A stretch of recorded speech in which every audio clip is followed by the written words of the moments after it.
Hello everyone. ऐसा अक्सर होता है कि जब हम एग्ज़ामिनेशन देने जाते हैं तो हम कंफ्यूज हो जाते हैं कंटेंट को लेकर के। कई बार ऐसा होता है कुछ चीज़ें याद नहीं आती, तो इसके पीछे साइकोलॉजिकल रीज़न है। एक्चुअली हमारी जो मेमोरी होती है उसका वो एक सीरीज़ में काम करती है। कोई भी चीज़ जो सबसे पहले होती है वो हमें ज़्यादा अच्छे से याद रहती है, और जो सबसे लास्ट में होती है वो अच्छे से याद रहती है। बीच का जो पोर्शन होता है वो हम भूल जाते हैं अक्सर। जब हमें पहले का पोर्शन है वो याद रहता है, उसको हम प्राइमेसी इफेक्ट कहते हैं, और जो लास्ट का पोर्शन याद होता है उसको रिसेंसी इफेक्ट बोलते हैं। तो मिड पोर्शन जो है वो हम भूल जाते हैं। अक्सर ऐसा होता है कि हम भूल जाएंगे, याद नहीं रहता वो हमें।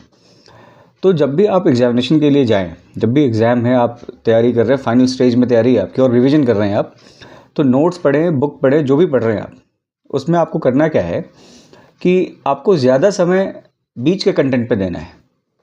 शुरुआत के कंटेंट को पढ़ लीजिए, लास्ट के कंटेंट को पढ़ लीजिए, स्किमिंग कर लीजिए उनकी, लेकिन जो बीच का पोर्शन है उस पर ज़्यादा समय देना है आपको, क्योंकि वही वो पोर्शन होता है जिसमें हम सबसे ज़्यादा कंफ्यूज होते हैं और हमें अच्छे से चीज़ें याद नहीं हो पाती है। शुरुआत की चीज़ें भी अच्छे से याद हो जाएंगी, आपको आसानी से याद हो जाएंगी, लास्ट की चीज़ें भी आसानी से याद हो जाएंगी, लेकिन जो बीच का पोर्शन है उस पर ध्यान देना ज़्यादा ज़रूरी होता है।